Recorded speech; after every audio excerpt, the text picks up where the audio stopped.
اعوذ باللہ من الشیطان الرجیم بسم اللہ الرحمن الرحیم وبہ نستعین وهو خیر المعین ولو خالها کفت الثلاثون ان لم یکن له مقدر او کان وهو اکثر او مساو فلو کان اقل اقتصر علیہ۔ یہاں جو عبارات ہیں آج کے درس میں ذرا پیچیدہ ہیں، جن میں سے ایک یہی جملہ جو ہم نے پڑھا ہے پہلا کہ اس میں بعض علماء فرماتے ہیں کہ یہ جو جملہ ہے نا وَلَوْ خَالَتَ أَحَدُهَا كَفَتِ الثَّلَاثُونَ، یہ جملہ متن کا ہے، شہید اول کا ہے، اگرچہ جو ہمارے سامنے کتاب ہے اس کے مطابق یہ شارح کا جملہ لگتا ہے، چونکہ اس کے اوپر خط نہیں کھینچا ہوا، یا جو آپ کے سامنے کتاب ہے اس کے ارد گرد بریکٹ نہیں ہے، تو جو بریکٹ میں ہیں اس نسخے کے مطابق یا اس میرے سامنے جو نسخہ ہے اس کے مطابق جن کے اوپر یہ نشان خط لگا ہوا ہے یہ اصل متن ہے۔ تو اس ظاہر کو دیکھیں تو یہ جملہ متن کا نہیں ہے، مگر محققین بعض ارشاد فرماتے ہیں کہ یہ جملہ متن کا ہے، اور اس کا قرینہ ایک یہ ہے کہ آگے جو لکھ رہے ہیں نا شہید ثانی کہ ان لم یکن لہو مقدر او کانا وہو اکثر او مسامن، یہ اس جملہ کی تشریح ہے، یہ اس کی شرح ہے، اس پر قرینہ ہے کہ فرمانا یہ چاہتے ہیں یہاں۔ چلو مطلب سنیں، آج کا درس یہ ہے، فرماتے ہیں کہ وَلَوْ خَالَتَ أَحَدُهَا كَفَتِ الثَّلَاثُونَ، چونکہ پہلے ذکر ہوا ہے کہ اگر کنویں کے پانی میں مخلوط ہو کر تین نجاسات کنویں کے پانی میں مخلوط ہو کر بارش کے پانی میں مخلوط ہو کر کنویں میں گر پڑیں تو 30 ڈول کھینچنے سے کنواں پاک ہو جائے گا۔ جب وہ تینوں اکٹھی ہوں، تینوں نجاستیں بارش کے پانی میں مخلوط ہو کر کنویں میں گریں۔ اب سوال یہ ہے کہ اگر ان تین نجاسات میں سے صرف ایک نجاست ہو یا دو ہوں، تمام تینوں نہ ہوں، تو پھر کیا حکم ہے؟ کیا وہی 30 ڈول کھینچنے کافی ہیں، یا یہ جو ایک نجاست گری ہے جو اس کا مقدر ہے وہی مقدر نکالا جائے؟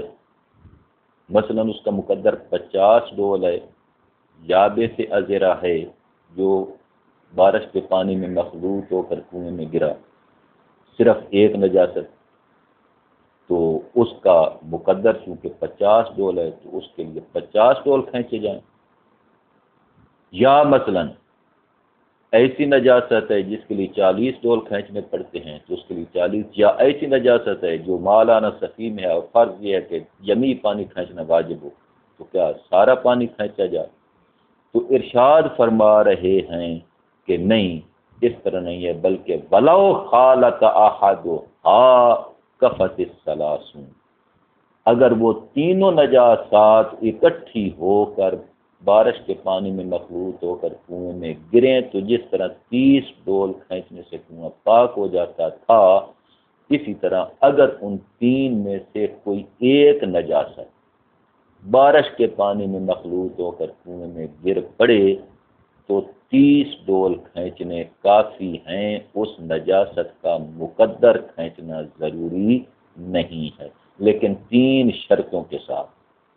ایک شرط یہ ہے کہ اس نجاست کا مقدر نہ ہو، یعنی وہ مالا نصفی میں ہو، اور فرض یہ ہے کہ ہم مالا نصفی کے لیے سارا پانی کھینچنے کے قائل ہیں، جمی پانی کھینچنے کے قائل ہیں، تو فرماتے ہیں وہ ایک نجاست مثلا خرع قلب کہ وہ مالا نصفی میں ہے اور اس کے لیے جمی پانی کھینچنا ضروری ہوتا ہے اگر کنویں میں گر پڑے، تو اگر بارش کے پانی میں مخلوط ہو کر کنویں میں گرے تو کیا پھر بھی جمی پانی کھینچنا واجب ہے؟ فرماتے ہیں چونکہ اس کا مقدر نہیں مالانا صفی میں شامل ہے، لذا ہمارے مبنا کے مطابق کفت الثلاثون 30 ڈول کھینچنے کافی ہیں، سارا پانی کھینچنا ضروری نہیں، کیونکہ اب کنویں کے پانی میں مخلوط ہو کر وہ بارش کے پانی میں مخلوط اگر کنویں میں گرا یا مقدر ہو اس نجاست کا، لیکن وہ مقدر ان 30 سے زیادہ ہو، اگر ویسے وہ کنویں میں گر جاتی نجاست تو اس کے لیے 50 ڈول مثلا کھینچنے واجب سے، مثلا یابے سے نہ ازرع رتبہ، تو اس کے لیے 50 ڈول کھینچ لے، لیکن اب وہ بارش کے پانی میں مخلوط ہو کر کنویں میں گری ہے تو فرماتے ہیں چونکہ اس کا اپنا اصل مقدر زیادہ ہے لذا وہ زیادہ کھینچنا واجب نہیں، کفت الثلاثون 30 ڈول کافی ہے۔ 2 شرطیں۔ تیسری شرط یہ کہ اگر اس کا مقدر ہو مگر وہ ان 30 کے مساوی ہو، نہ کم ہو نہ زیادہ، مثلا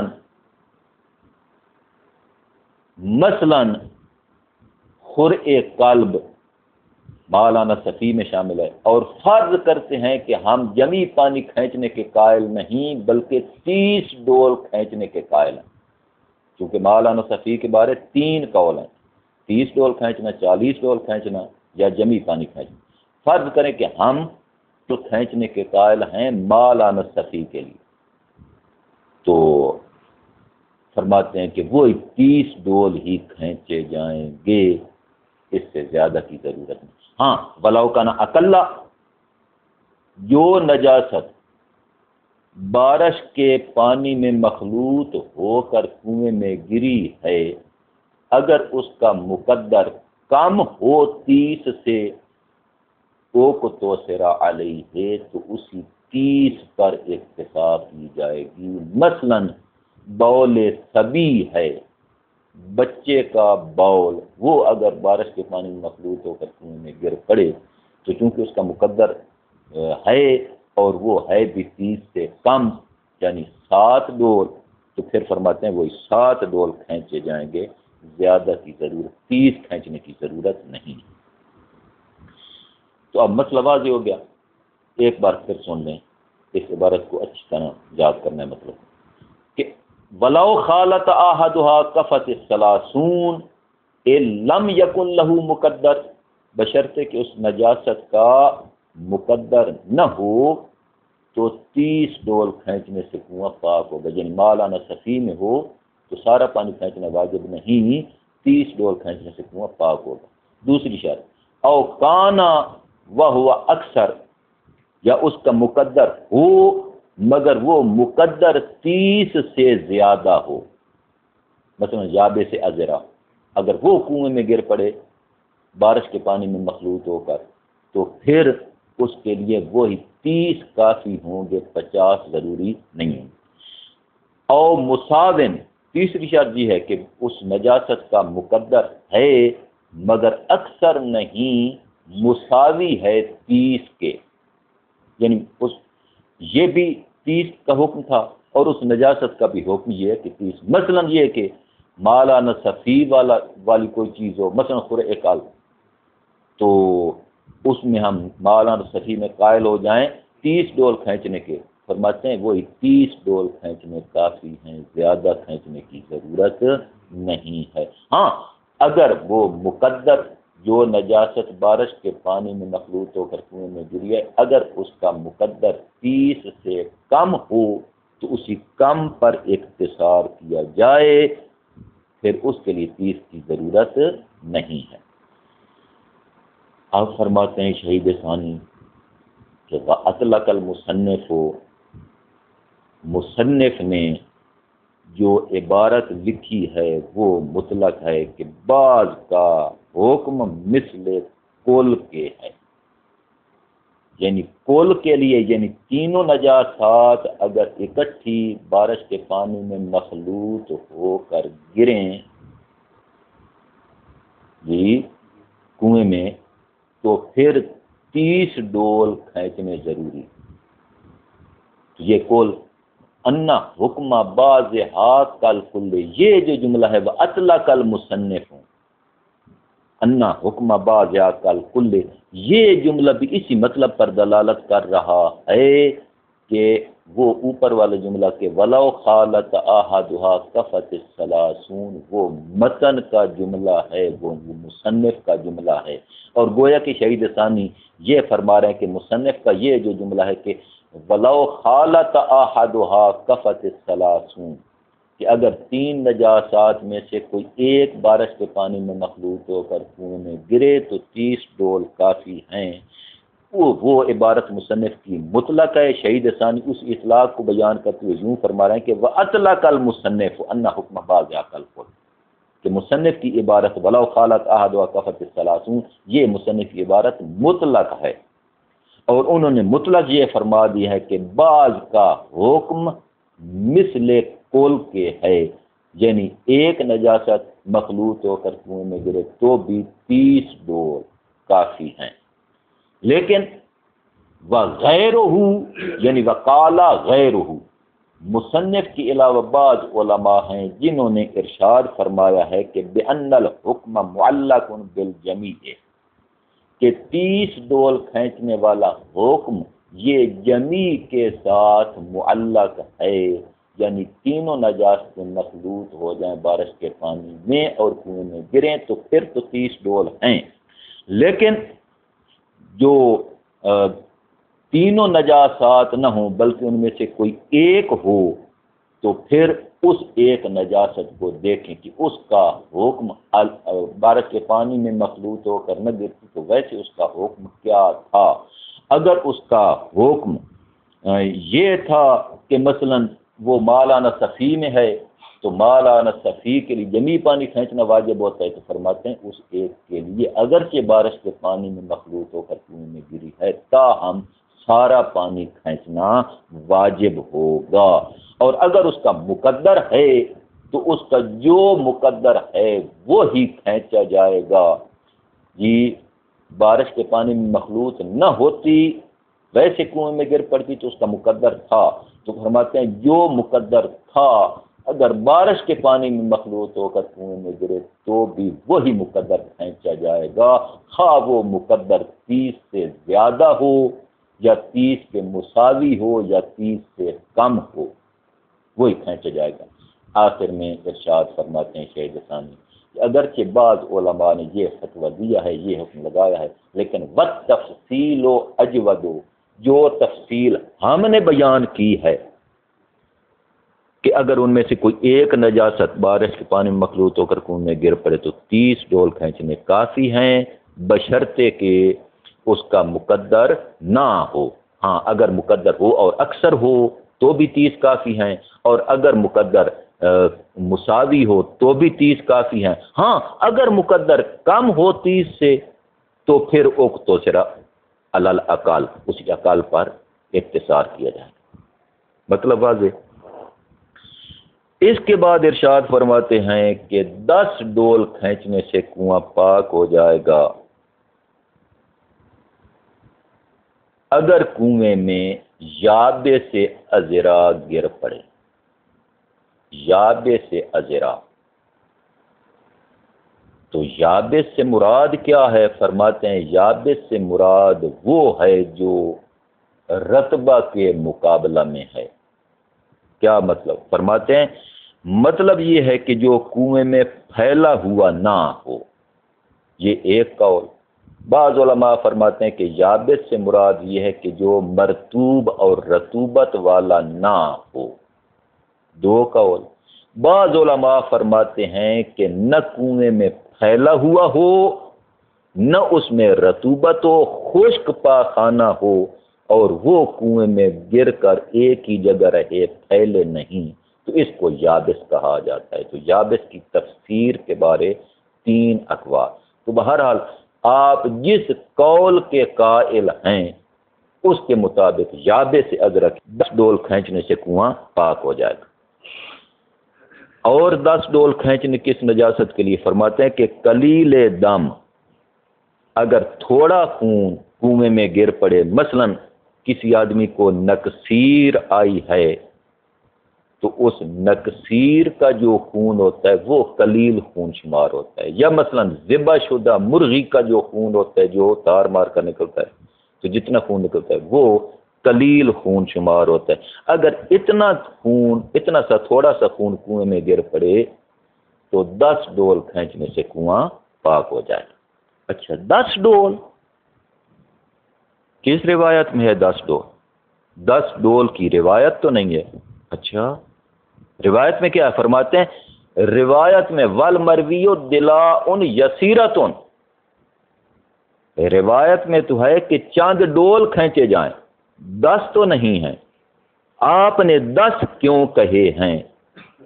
تو اس بارے شہید ثانی ارشاد فرماتے ہیں کہ شیخ طوسی علیہ الرحمہ اپنی کتاب تہذیب میں ارشاد فرماتے ہیں، انہوں نے 10 کے ساتھ تفسیر کیا ہے، دلائل یسیرہ کی تفسیر 10 کے ساتھ کی ہے تہذیب میں شیخ طوسی نے۔ کس لحاظ سے؟ وہ فرماتے ہیں گویا کہ ان کا مبنی یہ ہے کہ چونکہ روایت میں ہے دلاء یسیرۃ، یہ دلاء ہے یہ جمع قلت کا سب سے آخری عدد ہے جی، 10 عدد 10 یہ جمع قلت کا سب سے بڑا عدد ہے، تو اس لیے شیخ طوسی نے فرمایا کہ 3 پر ہم اکتفا نہیں کرتے تاکہ ہمیں یقین ہو جائے کہ جو ہمارا وظیفہ تھا ہم نے ادا کر دیا، اس لیے ہم نے جمع قلت کا سب سے جو بڑا عدد تھا اس کو اختیار کیا ہے۔ اچھا تو اس لیے انہوں نے 10 کے ساتھ تفسیر کی ہے۔ یا علامہ ہلی وہ ارشاد فرماتے ہیں، ان کا قول ہے، وہ فرماتے ہیں کہ یہ جمع کثرت کا سب سے چھوٹا عدد ہے۔ شیخ طوسی نے جو فرمایا کہ یہ جمع قلت کا سب سے بڑا عدد ہے، تو دیکھنا یہ ہے کہ لفظ دلا، کیا یہ شیخ طوسی جس طرح جمع قلت کہہ رہے ہیں کیا یہ جمع قلت کا وزن ہے؟ حالانکہ جمع قلت کے جو اوزان مشہور ہیں عند النحات وہ 4 ہیں، افعل، افعال، افعلۃ، فعلۃ، اور ان 4 میں سے یہ نہیں، یہ جو دلاء ہے بر وزن فعال، فعال جمع قلت کے مشہور اوزان میں سے نہیں ہے، لہذا شیخ طوسی کا قول قابل قبول نہیں۔ اچھا تو علامہ ارشاد فرماتے ہیں کہ چونکہ دلا یہ جمع کثرت ہے اور جمع کثرت کا جو سب سے پہلا عدد ہے وہ 10 ہے، تو اس لیے ہم نے 10 کہے ہیں۔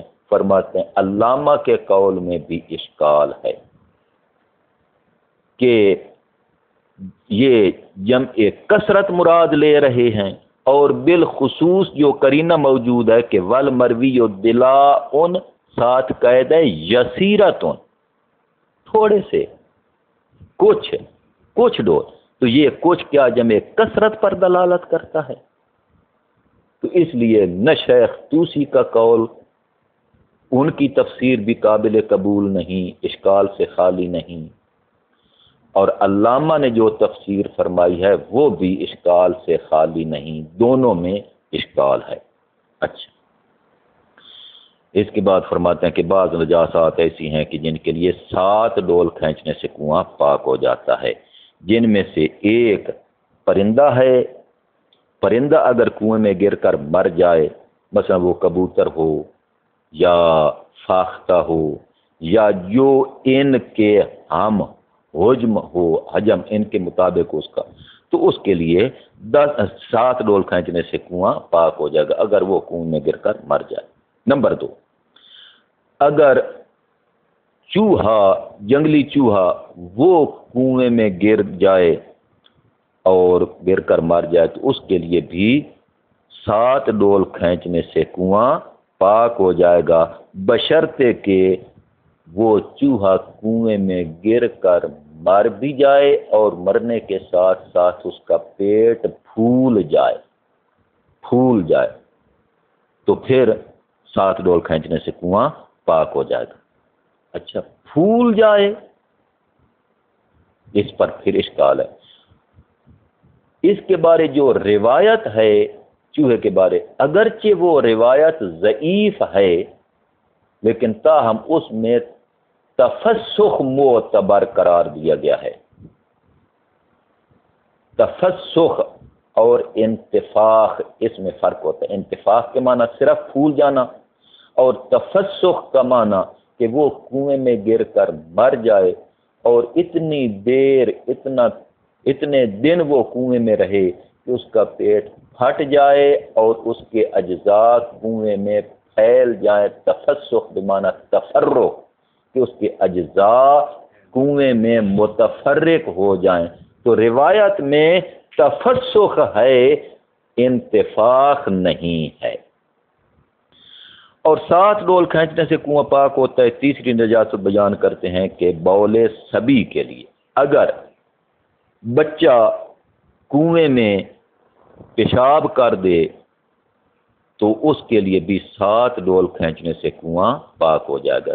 صبی سے مراد کیا ہے؟ بھائی صبی کی 2 قسمیں ہیں۔ ایک وہ ہوتا ہے کہ جو دودھ پینے والا بچہ ہے جس کی عمر 2 سال کے اندر ہے اور اس کا دودھ پینا یہ زیادہ ہو، باقی غذا کھانا کم ہو، ایسے صبی کو رضی کہا جاتا ہے، وہ دودھ پینے والا بچہ شمار ہوتا ہے۔ اور نمبر 2، اگر ایسا بچہ ہو اگرچہ وہ 2 سال سے کم بھی ہو لیکن اس کی غذا زیادہ ہو اور اس کا دودھ پینا یہ کم ہو، یعنی ماں کا دودھ پینا، دودھ سے مراد ماں کا دودھ ہے، دودھ پینا کم ہو لیکن غذا اس کی دوسری خوراک وہ زیادہ ہو، یا جتنا دودھ پیتا ہے اتنی دوسری خوراک بھی کھاتا ہے، مساوی ہو خوراک دودھ کے یا خوراک زیادہ ہو، تو خواہ وہ 2 سال کے اندر ہو یا 2 سال پورے کا ہو اور اس سے زیادہ ہو، تو وہ بھی صبی ہوگا، اس کے لیے بھی 7 ڈول کھینچنے سے کنواں پاک ہوگا۔ صبی عام ہے، رضی اخص ہے۔ صبی رضی کو بھی شامل ہے، غیر رضی کو بھی شامل ہے، جو ابھی تک بلوغ کی حد کو نہیں پہنچا، اور بلوغ کی 3 علامتیں جو آپ پہلے جانتے ہیں، تو جو بلوغ کی حد تک نہیں پہنچا اس کو صبی کہا جائے گا۔ تو اب اس صبی کی قسمیں بن گئیں 2، یا وہ رضی ہوگا یا غیر رضی ہوگا۔ اگر رضی ہو تو اس کا بول کنویں میں گر پڑے تو 1 ڈول کھینچنا کافی ہے جو بعد میں آئے گا، اور اگر غیر رضی صبی ہے تو اس کے بول کے لیے 7 ڈول کھینچنے سے کنواں پاک ہوگا۔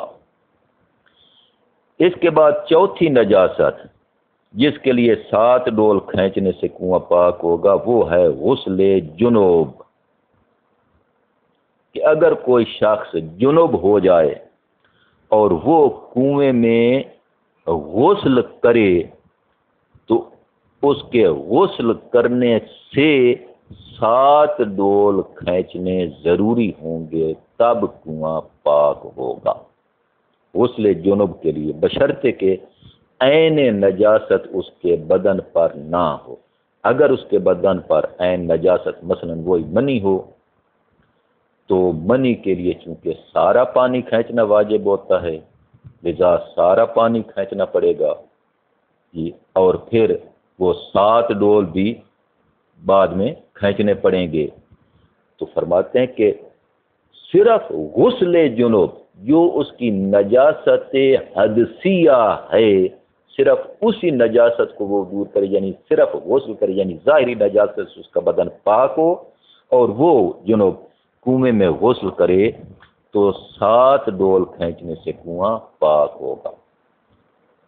اب یہاں اختلاف ہے، بعض علماء فرماتے ہیں کہ جنوب شخص کنویں میں غسل کرے تو غسل کرنے سے پانی نجس نہیں ہوگا بلکہ اس کی صرف طہوریت سلب ہو جائے گی، یعنی وہ مطہر نہیں ہوگا. طاہر ہوگا خود پاک، لیکن دوسرے کو وہ پاک نہیں کرے گا. بعض علماء یوں فرماتے ہیں، مگر شہید فرماتے ہیں کہ وہ مقتضن نص نجاست الماء بذالک لا سلب الطہوریت. لا سلب الطہوریت کے ساتھ آپ ایک اور لفظ کا اضافہ کر دیں، لا سلب الطہوریت فقط. پھر ایک بار عبارت سنیں کہ وہ مقتضن نص، اگر غسل جنب کنویں میں کرے کوئی شخص تو کیا پانی نجس ہو جائے گا یا نجس نہیں ہوگا، صرف اس کی طہوریت ختم ہو جائے گی؟ اس بارے شہید ثانی فرماتے ہیں کہ وہ مقتضن نص، نص کا جو مقتضا ہے وہ یہ ہے کہ نجاست الماء بذالک، غسل جنب کے ساتھ پانی نجس ہو جائے گا، لا سلب الطہوریت فقط. جو بعض علماء فرماتے ہیں کہ صرف اس کی طہوریت سلب ہو جائے گی، فرماتے ہیں نہ، صرف طہوریت سلب نہیں ہوگی بلکہ طہوریت کے سلب ہونے کے ساتھ ساتھ وہ پانی نجس بھی ہو جائے گا. عبارت واضح ہو گئی. اچھا، اب اس پر تھوڑا سا تبصرہ کرتے ہوئے فرماتے ہیں کہ اگر آدمی جنوب شخص وہ کنویں میں غسل کرتا ہے اور غسل ارتماسی کرتا ہے تو وہ آدمی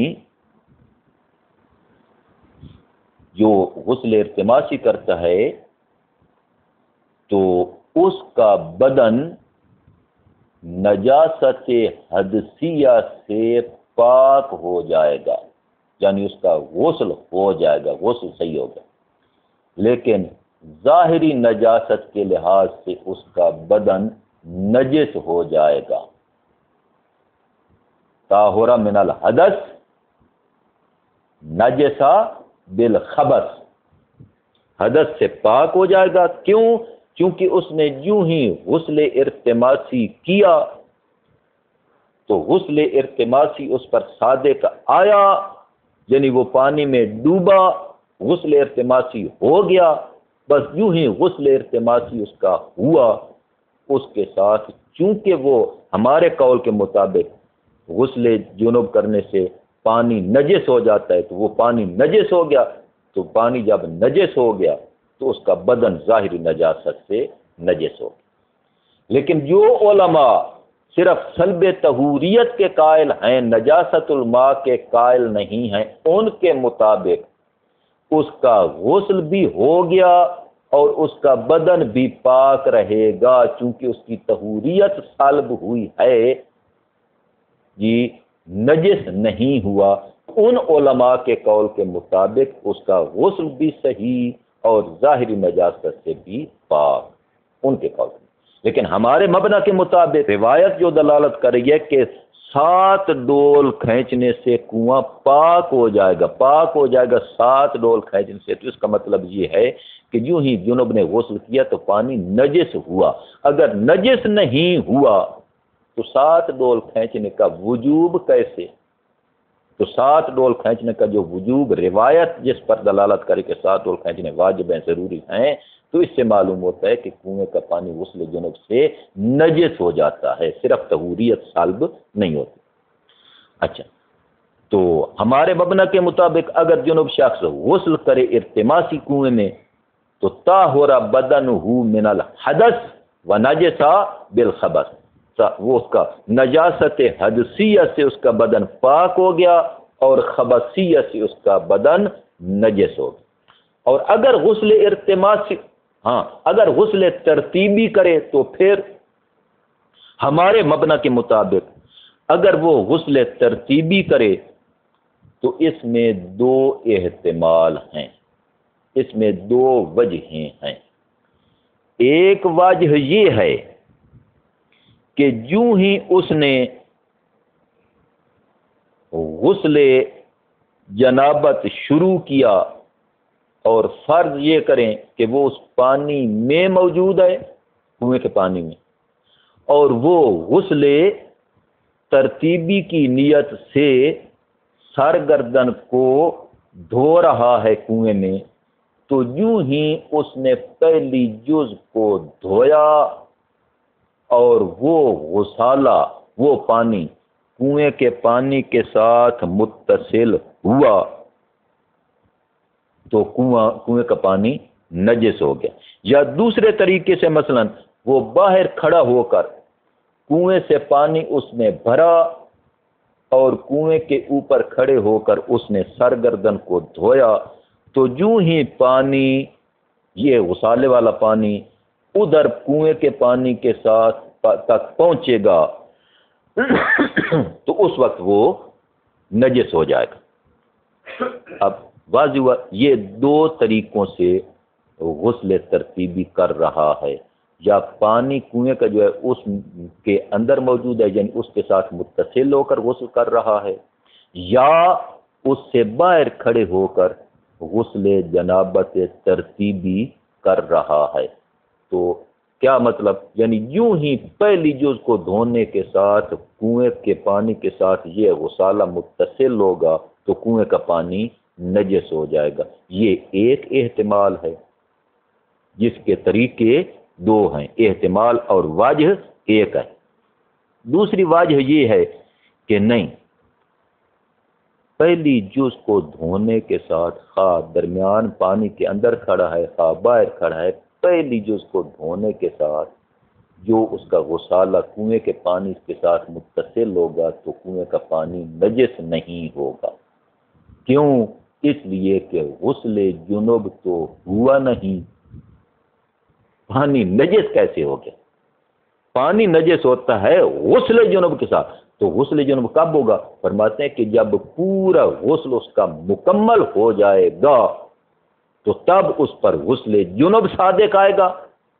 تو جب سارا اس کا بدن دھل جائے گا ترتیباً، تینوں اعضاء دھو لے، تو تب کنویں کا پانی نجس ہوگا، خواہ جس طریقے سے بھی وہ غسل ترتیبی کر رہا ہے، خواہ پانی کے ساتھ متصل ہو کر کر رہا ہے یا پانی سے باہر کھڑے ہو کر رہا ہے۔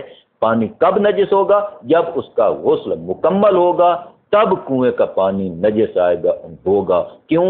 اس لیے کہ غسل جنوب اس وقت صادق آئے گا جب وہ مکمل پاک ہو جائے گا، تو اس کے بعد کنویں کا پانی نجس ہوگا۔ اب واضح ہوگا مطلب؟ اچھا، اس کے بعد ارشاد فرماتے ہیں، ہاں تو یہ دونوں احتمال ہیں۔ ہاں، ممکن ہے کہ پہلی جز کے دھونے کے ساتھ جو غسالہ، پہلی جز کا غسالہ یوں ہی کنویں کے ساتھ متصل ہو تو پانی نجس ہو گیا۔ دوسری وجہ یہ ہے کہ نہیں، جب اس کا غسل مکمل ہوگا تب وہ کنویں کا پانی نجس ہوگا۔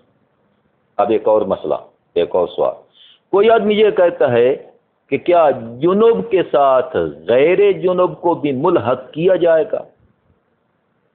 کہ جنوب شخص غسل کرے تو 7 ڈول کھینچنے سے کنواں پاک ہوگا، تو اگر کوئی حائض ہے، جس عورت کو حیض آیا وہ غسل حیض کرنا چاہتی ہے جبکہ اس کا بدن نجاست ظاہریہ سے پاک ہے، نجاست عینیہ اس پر نہیں ہے، یا استحاضہ والی عورت ہے، یا نفاس، غسل نفاس کرنا چاہتی ہے، تو کیا ان اغسال کو بھی غسل جنوب کے ساتھ ملحق کیا جائے گا؟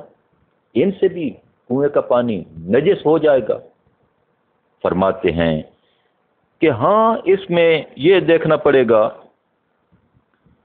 کہ اگر اصل کے مطابق عمل کیا جائے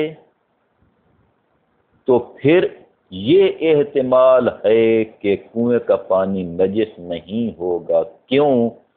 چونکہ ان کے بارے نص نہیں، تو جب نفاس یا حیض یا استحاضہ والی عورت نے کنویں کے پانی میں غسل کیا تو اب پہلے کنواں پاک تھا، جب انہوں نے غسل کیا ہے تو اب شک ہوا کہ کیا کنویں کا پانی نجس ہوا ہے یا نہیں، تو یہاں اصالت الاستصحاب کو جاری کرتے ہوئے یہ کہیں گے کہ جس طرح ان کے غسل کرنے سے پہلے پاک تھا اب ان کے غسل کرنے کے بعد بھی پاک ہے، نجس نہیں ہوا، چونکہ جو نص اور روایت ہے وہ صرف جنب کے ساتھ خاص ہے۔ تو اس لحاظ کو دیکھیں تو اصالت الاستصحاب کو جاری کریں تو کنواں نجس نہیں ہوگا، لیکن اگر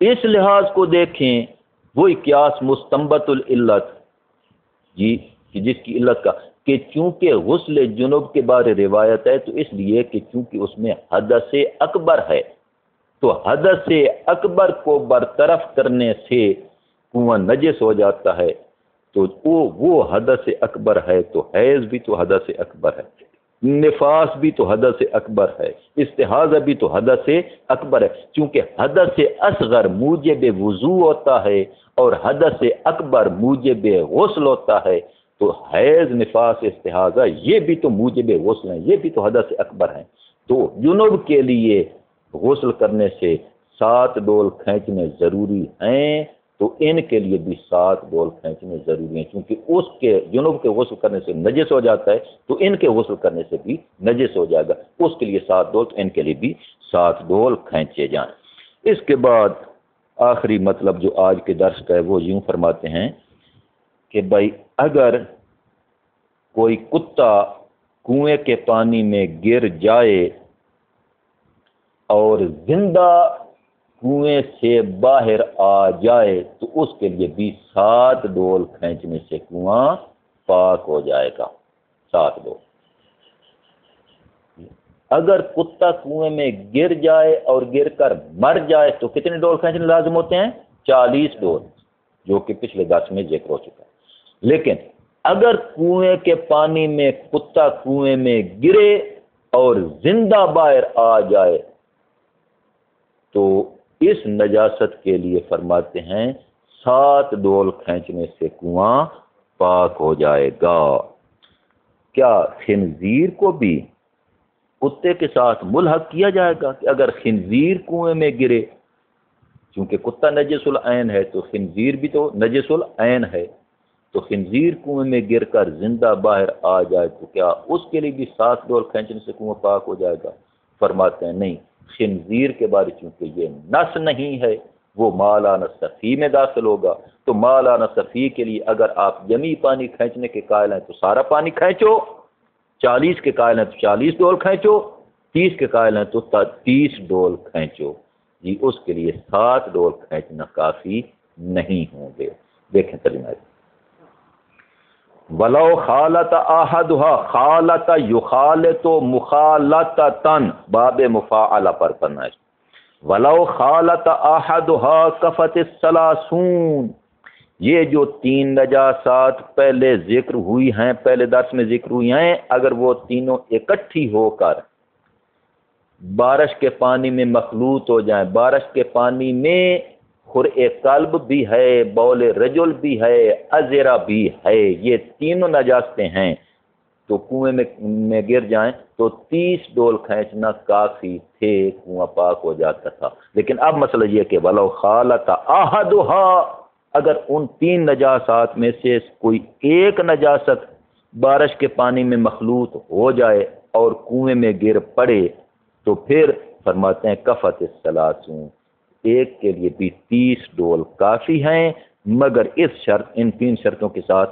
لم یکن لہ مقدر، اس نجاست کے لیے مقدر نہ ہو، مثلا خرع قلب، تو اس کا چونکہ مقدر نہیں، مالان صفی میں ہے، تو مالان صفی کے لیے جمی کے قائل ہیں آپ تو جمی پانی کھینچنا واجب نہیں ہوگا، صرف 30 کافی ہیں۔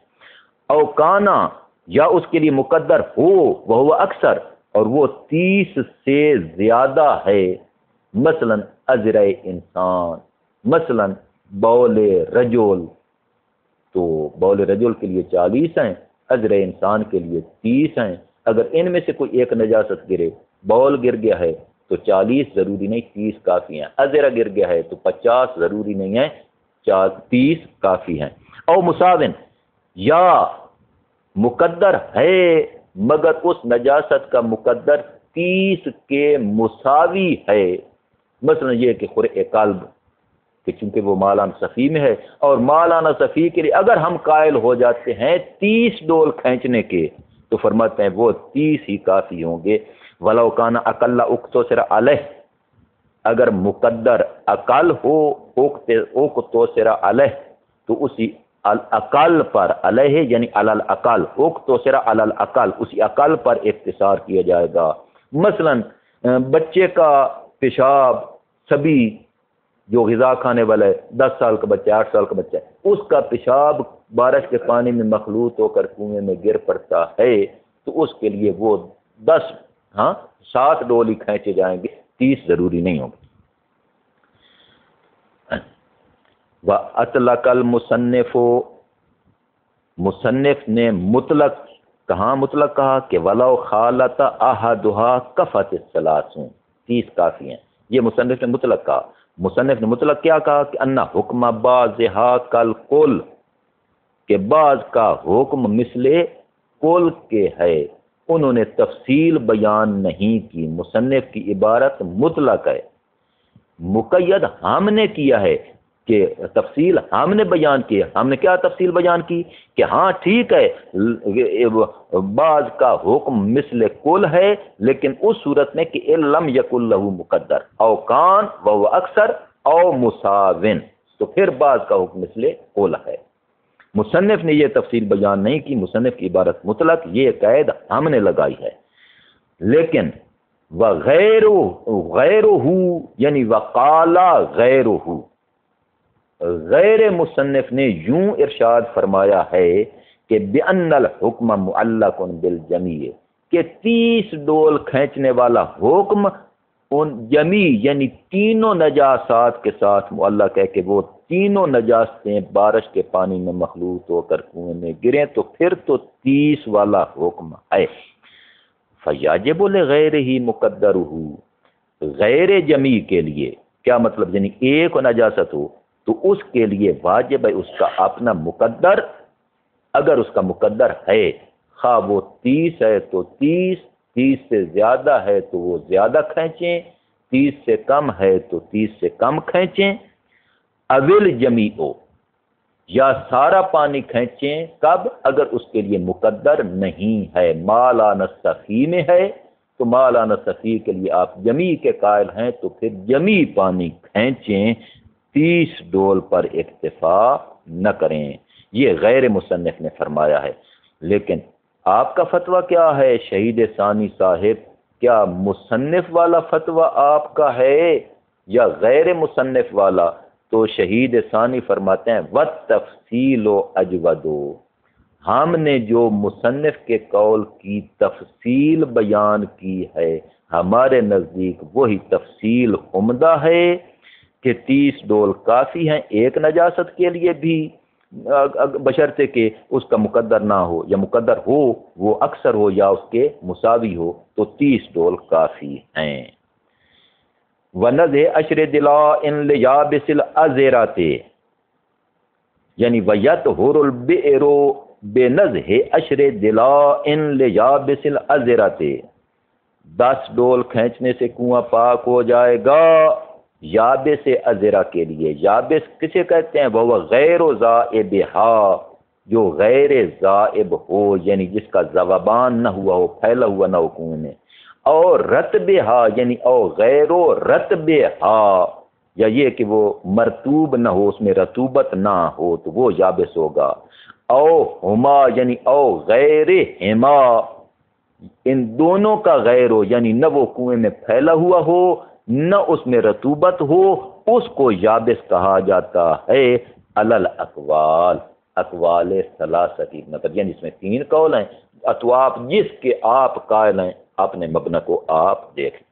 وقلیل الدم، اور قلیل خون کے لیے بھی 10 ڈول کھینچنے سے کنواں پاک ہو جائے گا. قلیل خون کیا ہوتا ہے؟ قدم الدجاجۃ المذبوحۃ، قدم الدجاجہ، دجاجہ دجاجہ تینوں ٹھیک ہیں. قدم الدجاجۃ المذبوحۃ، ذبح شدہ مرغی کا خون مثلا. فی المشہور، مشہور یہی ہے کہ قلیل دم کے لیے 10 ڈول کھینچنے سے کنواں پاک ہو جائے گا. مشہور ہے، ہاں مشہور ہے، تو روایت نہیں اس بارے. فرماتے ہیں والمروی دلاء یسیرۃ، جو روایت کی گئی ہے، روایت میں جو لفظ ہے وہ دلا یسیرہ ہے، چند ڈول، کچھ ڈول، وفسرت بالعشر، اور اس کی تفسیر 10 کے ساتھ کی گئی ہے۔ کیوں؟ شیخ طوسی کے نزدیک اس لیے کہ لأنہ اکثر عدد یضاف الی ھذا الجمع، چونکہ یہ 10 وہ اکثر عدد ہے جو اس جامع کی طرف مضاف کیا جاتا ہے، یعنی اس جامع سے، یعنی جمع قلت سے جو قصد کیا جاتا ہے، 10 والا عدد سب سے بڑا عدد ہے۔ تو تاکہ ہمیں یقین ہو جائے، 3 ڈول بھی جمع قلت ہی ہے، 10 بھی جمع قلت ہی ہے، لیکن ہم 3 پر اکتفا نہیں کر رہے، 10 کے قائل ہوئے ہیں۔ کیوں؟ تاکہ ہمیں یقین ہو جائے کہ جو ہمارا فریضہ تھا وہ ہم نے ادا کرتے۔ 3 ڈول کھینچنے کے بعد ہمیں شک باقی تھا کہ شاید دلا یسیرہ سے مراد 4 ڈول ہوں، 5 ہوں، 6 ہوں، 7 ہوں، 8 ہوں، 9 ہوں، 10 ہوں، تو 10 سے زیادہ تو نہیں۔ تو جب ہم نے 10 کھینچ دیے تو اب تو یقین ہو گیا کہ کنواں پاک ہو گیا۔ ہاں، او اس کے بعد او کے ساتھ جو ذکر کریں، یہ علامہ ہلی کا قول ہے، اس کی وہ یوں بلا یسیرہ کی تفسیر اس طرح کرتے ہیں کہ لأنہ اقل جمع الکثرت، چونکہ یہ جمع کثرت کا سب سے اقل اور چھوٹا عدد ہے۔ کون؟ 10۔ تو 10 جمع قلت کا سب سے بڑا عدد، یہ تو ٹھیک ہے، لیکن یہ جمع کثرت کا سب سے چھوٹا عدد ہے۔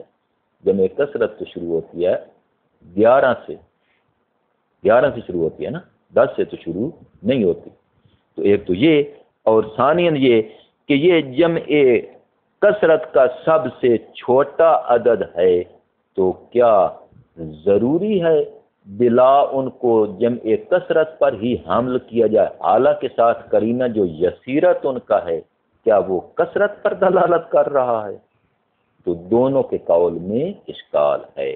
شیخ طوسی کا قول بھی اشکال سے خالی نہیں، علامہ کا قول بھی اشکال سے خالی نہیں۔ یہ جو انہوں نے تفسیریں کی ہیں ان میں اشکال ہے۔ ہاں، ویسے علماء میں مشہور یہی ہے کہ 10 ڈول کھینچے جائیں، تو بس صرف شہرت ہی کافی ہے۔ جو آگے علتیں بیان کر رہے ہیں وہ علت صحیح نہیں آ رہی۔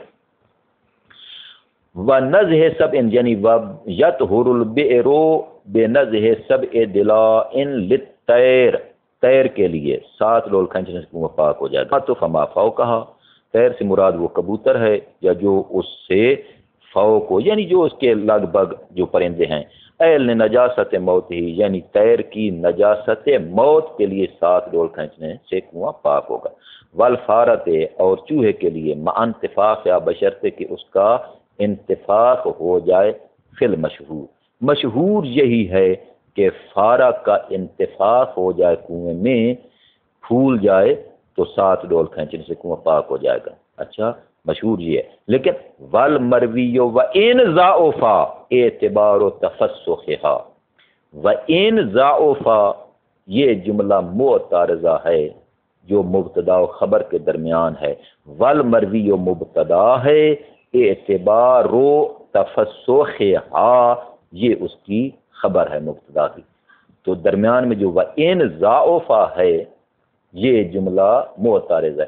اور اس کو ان ضعفا اگر باب تفعیل ماضی مجہول کے صیغہ پر پڑھیں تو بھی ٹھیک ہے، اس کی تضعیف کی گئی ہے، اس کو ضعیف قرار دیا گیا ہے، لیکن زیادہ بہتر وہی احتمال ہے کہ والمروی وان ضعفا، اور مروی اگرچہ وہ روایت، اگرچہ اس کا مستند ضعیف ہے، لیکن تاہم جو مروی ہے وہ کیا ہے؟ والمروی اعتبار و تفسخھا، اس فارہ کے تفسخ کا اعتبار ہے، یعنی وہ معتبر ہے، یعنی کنویں میں اس کے اجزاء پھیل جائیں۔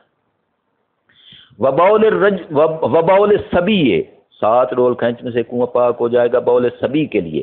وہو الذکر الذی، ذکر صبی وہ مذکر ہے، الذی زاد سنہ عن حولین، جس کا سن اور ایج اور عمر 2 سالوں سے زیادہ ہو، ولم یبلغ الحلم، حلم علم نہیں پڑھنا، حلم، اور ابھی تک وہ حلم کو یعنی بلوغ کی حد کو نہ پہنچا ہو۔ وفی حکم الرضی، اور اس سبی کے حکم میں یعنی رضی کے لیے بھی 7 ڈول کھینچنے پڑیں گے۔ کون سا رضی؟ الذی یغلب عقلہ علی رضائہ او یساویہ، کہ جس دودھ پینے والے بچے کی خوراک اور کھانا وہ رضا سے زیادہ ہو، او یساوی ہے یا دودھ پینے کے مساوی ہو، جتنا وہ دودھ ماں کے دودھ سے غذا حاصل کرتا ہے اتنی دوسری غذا بھی حاصل کرتا ہے، یا دوسری غذا زیادہ حاصل کرتا ہے، اگرچہ وہ 2 سال ہی ہے، 1.5 سال کا ہے، تاہم اس کا بول اگر کنویں میں گرے تو 7 ڈول کھینچنے پڑیں گے۔ ہاں وہ رضی جو 2 سال یا اس سے کم ہے مگر اس کی رضاعت زیادہ، دودھ پینا زیادہ ہے، باقی غذا کھاتا ہی نہیں، اگر کھاتا ہے تو وہ کم ہے، تو اس کے بول اگر کنویں میں گر پڑے تو اس کے لیے 1 ڈول کھینچا جائے گا جو بعد میں آئے گا۔ وغسل الجنوب یعنی ویطہر البئر بنضح 7 ضلاع لغسل الجنوب، غسل جنوب کے لیے البتہ الخالی بدن ہو ان نجاست عینیت، کہ جس کا بدن نجاست عینیت سے خالی ہو۔ اچھا، اس کے لیے 7 ڈول کھینچنے سے کنواں پاک ہوگا۔ اگر نجاست عینیت سے خالی نہ ہو تو پھر فرماتے ہیں پھر اس نجاست کا جو حکم ہے جتنا مقدر ہے وہ کھینچے۔ اچھا، مقتضى النص نجاست الماء بذلك لا سلب الطہوریت فقط، اور نص کا جو مقتضا ہے وہ یہ ہے کہ غسل جنب بذلك یعنی بے غسل الجنب، غسل جنابت سے پانی کنویں کا نجس ہو جائے گا، لا سلب الطہوریت فقط، نہ یہ کہ صرف اس کی طہوریت سلب ہو جائے گی، نجس نہیں ہوگا، صرف مطہر نہیں رہے گا، ویسے پاک ہے مطہر نہیں، نہ فرماتے نہ اس طرح نہیں ہے۔ وعلی ھذا، تو اس بنا پر، کس بنا پر؟ یعنی نص کے مقتضا کی بنا پر۔ کیا مطلب؟ مطلب یہ کہ فرض یہ ہے کہ کنویں کا پانی نجس ہو جاتا ہے غسل جنب سے، نجس ہو گیا ہے، تو اس بنا پر فَإِنِ اغْتَسَلَ مُرْتَمِسًا، اگر جنب شخص غسل التماسی کرے کنویں میں غوطہ لگائے، طاہر بدنہ من الحدث ونجس بالخبث، تو اس کا بدن حدث سے پاک ہو جائے گا لیکن خبث سے، ظاہری نجاست سے نجس ہو جائے گا۔ کیوں؟ کیونکہ جو ہی اس کا غسل مکمل ہوا تو پانی نجس ہو گیا، پانی نجس ہو گیا تو اس کے بدن کے ساتھ ٹچ ہوا تو اس کا بدن ظاہری نجاست سے نجس۔ اچھا، وَإِنِ اغْتَسَلَ مُرَتَّبًا، اور اگر وہ غسل ترتیبی کرے کنویں میں، ففی نجاست الماء بعد غسل الجزء الاول مع اتصاله به او وصول الماء الیہ، اگر غسل ترتیبی کرے تو کنویں کے پانی کے نجس ہونے میں بعد غسل الجزء الاول، بعد اس کے کہ جب اس نے پہلی جز کو دھویا، مع اتصاله به، اور وہ غسالہ کنویں کے پانی کے ساتھ متصل ہوا، یا دوسری ترکیب سے کرتا ہے دوسرے طریقے سے کہ او وصول الماء الیہ، کہ باہر کھڑا ہو کر وہ غسل کر رہا ہے، اوپر پانی ڈال رہا ہے، اور پانی جب کنویں کے پانی تک پہنچے گا تو اس میں او توقف ہی علی اکمال الغسل، یا کنویں کی نجاست، کنویں کے پانی کی نجاست موقوف ہوگی اکمال غسل پر۔ وجہان، تو یہ 2 وجہیں ہیں، 2 احتمال ہیں۔ ایک احتمال کیا کہ جب اس کا غسل مکمل ہوگا تب غسل جنب صادق آئے گا اور تب ہی کنویں کا پانی نجس ہوگا، اور دوسری وجہ کیا ہے کہ جب اس نے پہلی جز کو دھویا اور وہ غسالہ کنویں کے پانی تک متصل ہوا، یا باہر کھڑا ہو کر اس نے اپنے بدن کو دھویا اور پانی، وہ غسالہ کا پانی کنویں کے پانی تک پہنچا، تو یہ پہلی وجہ ہے، یعنی یوں ہی پہلی جز کو دھونے سے کنویں کے پانی کے ساتھ یہ غسالہ متصل ہوگا تو کنواں نجس ہو جائے گا۔ تو تو یہ دو وجہ ہیں، یہ تین نہیں ہیں۔ عبارت ایک بار پھر دیکھ لیں، اس طرح نہیں کہنا کہ ففی نجاست الماء بعد غسل الجزء الاول مع اتصالہ بہ، کہ یہ ایک وجہ، او وصول الماء الیہ یہ دوسری وجہ، او توقفہ اور یہ تیسری وجہ، کہ یہ دو دفعہ او درمیان میں آئے تو یہ تین وجہیں بن جاتی ہیں۔ نہ، یہ پہلے جو او ہے نا وہ ایک وجہ کی دو شقیں ہیں جس کو بیان کر رہا ہے۔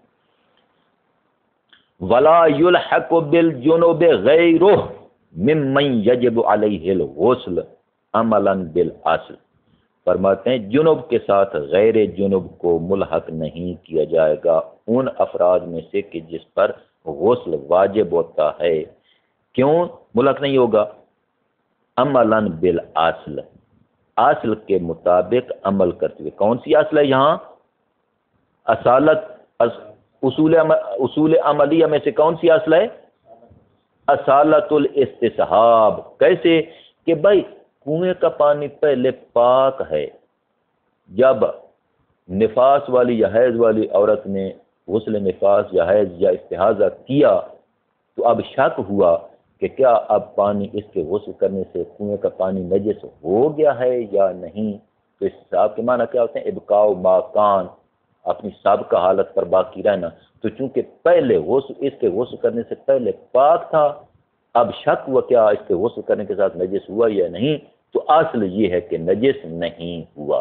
چونکہ شک ہے تو جو پہلی صورت ہے اسی پر ہی اس کو برقرار رکھا جائے گا، یعنی نجس نہیں ہوگا۔ مع احتمال ہی، فرماتے ہیں ہاں ایک احتمال یہ بھی ہو سکتا ہے کہ کنویں کا پانی نجس ہو جائے اور 7 ڈول کھینچنے پڑیں۔ کیوں؟ چونکہ جنوب جو ہے وہ غسل کرے تو 7 ڈول کھینچے جاتے ہیں۔ کیوں؟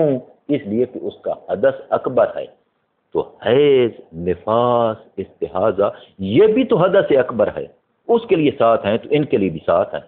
اس کے غسل کرنے سے نجس ہو جاتا ہے تو ان کے غسل کرنے سے بھی نجس ہو جائے گا، تو 7 ڈول ان کے لیے بھی کھینچے۔ یہ بھی احتمال ہے، لیکن اصالت الاستصحاب کے مطابق عمل کریں تو پھر پانی نجس نہیں ہوگا، 7 ڈول کھینچنے لازم نہیں ہوگا۔ اچھا، وخروج الکلب، یعنی 7 ڈول کھینچنے سے کنواں پاک ہو جائے گا کتے کے خروج کے ساتھ، یعنی کتا اگر نکل آئے من ماء البئر، کنویں کے پانی سے حیاً زندہ، یعنی کنویں میں گرے اور زندہ باہر آ جائے تو 7 ڈول کھینچنے سے کنواں پاک ہو جائے گا۔ ولا یلحق بہ الخنزیر، خنزیر کتے کے ساتھ ملحق نہیں ہوگا۔ پھر خنزیر کا حکم کیا ہوگا؟ کیونکہ اس کے بارے نص نہیں، تو اس لیے بل بمالان صفی ہے، وہ مالان صفی میں شامل ہوگا۔ اگر مالان صفی میں آپ قائل ہیں جمی پانی کھینچنے کو سارا کھینچو، 40 ڈول کھینچنے کے قائل ہیں 40 کھینچو، 30 کے قائل ہیں تو 30 کھینچو۔ وآخر دعوانا ان الحمد للہ رب العالمین۔